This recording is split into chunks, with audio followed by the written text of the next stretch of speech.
আসসালামু আলাইকুম সুপ্রিয় শিক্ষার্থীবৃন্দ, বিডি স্টুডেন্ট টিভির পক্ষ থেকে তোমাদেরকে স্বাগত জানাচ্ছি। বিশেষ করে জাতীয় বিশ্ববিদ্যালয়ের 7 কলেজের অনার্স দ্বিতীয় বর্ষের এবং ডিগ্রি লেভেলের শিক্ষার্থী যারা রয়েছে তাদের নন মেজর ইংলিশ, আমরা যেটাকে কম্পালসারি ইংলিশ বলি, এই কোর্সটি খুব সহজে এবং খুব স্বল্প সময়ে খুব দ্রুততার সাথে আমরা শেষ করে কমপ্লিট প্রিপারেশন নিয়ে কীভাবে 60+ পেতে পারি সেই লক্ষ্যে, 60-এর উপরে আমরা কীভাবে পেতে পারি সেই লক্ষ্যে আমাদের এই আয়োজন। আমরা মাত্র 15টি ক্লাসে এই আয়োজনটিকে সাজিয়েছি। তোমাদের অনেকেই শুধু পাস করার চিন্তা করো। আমি নিশ্চিত তুমি যদি এই ক্লাসগুলো আমাদের ভালো করে, এই 15টি ক্লাস যদি তুমি একটু ভালো করে দেখো, তুমি পাস তো এমনিতেই করবে। 60 থেকে 70 মার্কস, 60 থেকে 70-এর ভিতরে তোমার নাম্বার থাকবে ইনশাআল্লাহ। শিক্ষার্থীবৃন্দ, আজকে আমাদের পঞ্চম ক্লাসে আমরা ট্রান্সলেশন খুব সহজে কিভাবে লিখতে পারবো সেটা আমরা শিখে নেব। আমরা আজকে ট্রান্সলেশন শিখব, বাংলা থেকে ইংরেজি ট্রান্সলেশন। আমরা জানি ইংরেজি বাক্য লিখতে গেলে শুরুতে সাবজেক্ট, তারপরে ভার্ব, তারপরে অবজেক্ট অথবা এক্সটেনশন, অন্য আরও কিছু থাকতে হয়। এটা হচ্ছে ইংরেজি বাক্য লেখার নিয়ম। প্রথমে বর্ণনামূলক বাক্য হলে প্রথমে সাবজেক্ট, তারপরে ভার্ব, তারপরে অবজেক্ট, অন্য কিছু দিয়ে আমরা শুরু করি। তো ইংরেজি বাক্যে সাধারণত ভার্বটি সাবজেক্টের সাথে থাকে। এই দেখো সাবজেক্ট, তারপরে ভার্ব, মানে ইংরেজি বাক্যে ভার্ব সবসময় সাবজেক্টের সাথে থাকবে। আর বাংলা বাক্যে ভার্ব বা ক্রিয়াপদ থাকে সাধারণত বাক্যের শেষে। আমরা যখন বাংলা থেকে ইংরেজি করব তখন আমরা বাংলা বাক্যের শেষে ক্রিয়াপদটি খুঁজে দেখার চেষ্টা করব। যে সকল বাংলা বাক্যে ভার্ব নাই, মানে মনে হবে যে ভার্ব নাই এরকম মনে হবে, সেখানে ধরে নিতে হবে যে হয়, মানে বি ভার্ব আছে, এটা ধরে নেব আমরা। অর্থাৎ যদি প্রেজেন্ট টেন্স হয়, প্রেজেন্ট টেন্সের জন্য আমরা এম ইজ আর ধরে নিব, এবং পাস্ট টেন্স যদি হয় তাহলে তখন আমরা ওয়াজ ওয়ার ধরে নিব। কারো কোনো কিছু আছে এরকম অর্থে হ্যাভ বা হ্যাজ হয়। কেউ যদি বলে আই হ্যাভ এ পেন, আমার একটি কলম আছে, তাহলে আছে। কারো কোনো কিছু আছে অর্থে হ্যাভ বা হ্যাজ। কারো কোনো কিছু ছিল এরকম অর্থে হ্যাড বসে। কেউ নিজেই ছিল, মানে আমি নিজেই ছিলাম, এরকম অর্থে ওয়াজ হয়। যেমন আমি ছিলাম দরিদ্র, মানে আমি নিজেই যেহেতু ছিলাম তাহলে আই ওয়াজ পোর। আর যদি বলি যে আমার একটি কলম ছিল, তাহলে বলতে হবে আই হ্যাড এ পেন। বলা যাবে না যে আই ওয়াজ এ পেন। যদি বলে আই ওয়াজ এ পেন তাহলে অর্থ হয়ে যাবে আমি কলম ছিলাম। এটা তো সম্ভব হয় না। তাহলে কারো অধিকারে কোনো কিছু ছিল এরকম অর্থে হ্যাভ, হ্যাজ বা হ্যাড বসে। আমরা এখন একটি এক্সারসাইজের মধ্য দিয়ে শেখার চেষ্টা করব। আমরা দেখলাম যে ইংরেজি বাক্য লেখার জন্য প্রথমে সাবজেক্ট, তারপরে ভার্ব দিতে হবে। দেখো আমরা দেখি যে নৈতিক শিক্ষা সমাজের প্রতিটি মানুষের জন্য আবশ্যক। আমরা বলেছিলাম বাংলা বাক্যের শেষে ভার্ব থাকে, তো এইখানে বাংলা বাক্যের শেষে আমরা এই বাক্যে কোনো ভার্ব দেখতে পাচ্ছি না।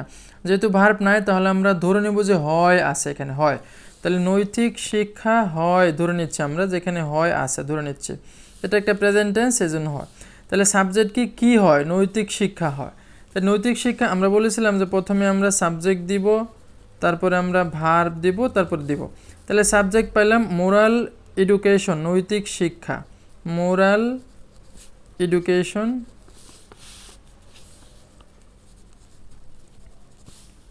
Moral education. ভার্ব যেহেতু নাই, এখানে ভার্ব নাই, সেহেতু আমরা ধরে নিচ্ছি হয়। তাহলে মোরাল এডুকেশন ইস। ওই দেখো আমরা প্রথমে সাবজেক্ট দিলাম সাবজেক্ট, তারপরে ভার্ব দরকার, আমরা ভার্ব দিলাম ইস। তো মোরাল এডুকেশন ইস, নৈতিক শিক্ষা হয়। নৈতিক শিক্ষা হয় কি? আবশ্যক। নৈতিক শিক্ষা হয় এসেনশিয়াল, আবশ্যক। Moral education is essential. কাদের জন্য আবশ্যক? For every people, for every man, প্রত্যেক মানুষের জন্য। জন্য যেহেতু তাহলে ফর নিয়ে আসবো, ফর এভরি ম্যান। সমাজের মানে ইন সোসাইটি। তাহলে এইভাবে আমরা চেষ্টা করব। আমরা প্রথমে সাবজেক্ট ধরবো, তারপরে ভার্ব, তারপরে অবজেক্ট, অন্যান্য বিষয় ধরে ধরে চেষ্টা করবো আমরা এভাবে। তাহলে আমরা দেখলাম যে নৈতিক শিক্ষা হয় সমাজের প্রতিটি মানুষের জন্য আবশ্যক। তাহলে আমরা প্রথমে সাবজেক্ট নিলাম মোরাল এডুকেশন, তারপরে ভার্ব ধরে নিলাম ইস, তারপরে অবজেক্ট কি? আবশ্যক, এই জন্য দিলাম essential for every man in society. পরের বাক্য যে নৈতিক অধপতনের কারণেই বেড়ে যাচ্ছে দুর্নীতি, সন্ত্রাস ও হত্যা। তাহলে আমরা দেখতে পাচ্ছি যে বেড়ে যাচ্ছে, এখানে বেড়ে যাওয়া মানে কি বেড়ে যাচ্ছে? দুর্নীতি, সন্ত্রাস, হত্যা, এগুলো হলো সাবজেক্ট। তাহলে দুর্নীতি ইংরেজি আমরা জানি করাপশন, করাপশন। সন্ত্রাস, সন্ত্রাস ইংরেজি কি? টেরোরিজম। হত্যা, হত্যা ইংরেজি কিলিং। তো তিনটা একসাথে হলে শেষেটা আমরা এন্ড দিব, যেহেতু এবং আছে এন্ড। তাহলে করাপশন, টেরোরিজম অ্যান্ড কিলিং, দেখো আমরা পেয়ে গেলাম। বেড়ে যাচ্ছে, যেহেতু একাধিক সাবজেক্ট যেহেতু একাধিক, তাহলে আমরা দিব আর কন্টিনিউয়াস টেন্স বেড়ে যাচ্ছে, আর ইনক্রিজিং, আর রাইজিং আমরা দিতে পারি, আর রাইজিং অথবা ইনক্রিজিং অথবা আর রাইজিং বেড়ে যাচ্ছে। তাহলে আমরা পাইলাম যে কি কি বেড়ে যাচ্ছে, corruption, terrorism and killing R increasing, দুর্নীতি, সন্ত্রাস এবং হত্যা বেড়ে যাচ্ছে। কিসের কারণে, অনলি ফর মোরাল ডিগ্রেডেশন, অথবা বিকজ অফ আমরা দিতে পারি, বিকজ অফ দিয়ে, অথবা ফর দিয়েও আমরা করতে পারতাম। তাহলে আমরা বলতে পারতাম only because of moral degradation,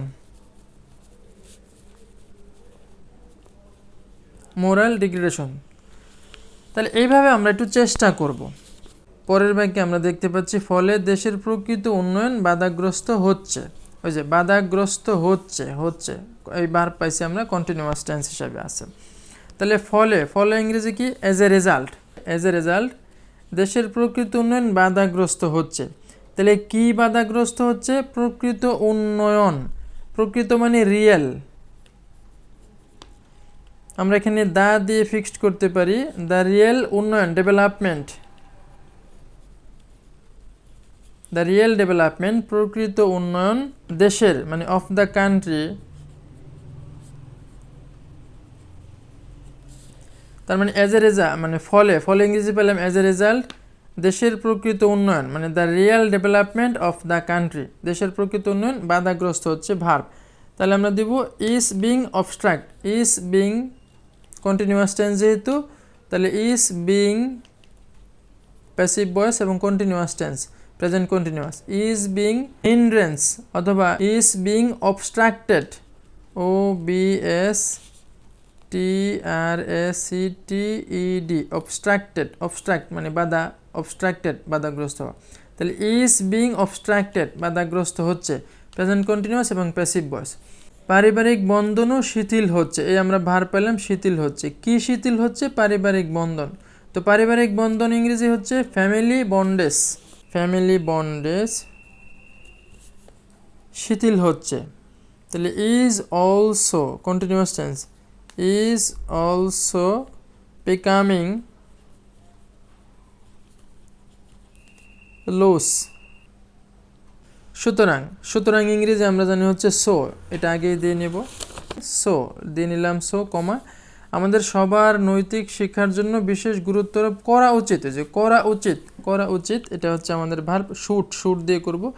আমাদের কাদের উচিত, আমাদের সবার, তাহলে উই অল আমাদের সকলের উচিত, শুট ভার্ব দিলাম, আমাদের সকলের উচিত কি উচিত, পুট এমফাসিস গুরুত্ব দেওয়া, এই যে গুরুত্ব আরোপ করা মানে পুট ভার্ব দিলাম B1, we all should put emphasis, অথবা we all should give importance, আমরা পুট না দিয়ে গিভ দিতে পারতাম, গিভ ইম্পর্টেন্স দিতে পারতাম, গুরুত্ব দেওয়া উচিত নৈতিক শিক্ষার উপর, তাহলে অন মোরাল এডুকেশন, নৈতিক শিক্ষার উপর, অথবা যদি কেউ লেখেন ফর মোরাল এডুকেশন তারপরে ওটাও হবে। তাহলে এইভাবে আমরা প্রথমে সাবজেক্ট তারপরে ভার্ব এভাবে ধরে বাক্যটি লিখে বাসায় প্র্যাকটিস করার চেষ্টা করব। আমরা যত বেশি প্র্যাকটিস করতে পারবো এভাবে লিখে প্রথমে সাবজেক্ট তারপরে ভার্ব, তারপরে ভার্বকে প্রশ্ন করে আরও তথ্য প্রয়োজনীয় একটার পর একটা সাজিয়ে আমরা যত চেষ্টা করব প্র্যাকটিস করব তত এটা আমাদের ক্লিয়ার হয়ে যাবে। আমরা পরবর্তী ক্লাস দেখার আমন্ত্রণ জানিয়ে আজকের ক্লাস এখানেই শেষ করছি।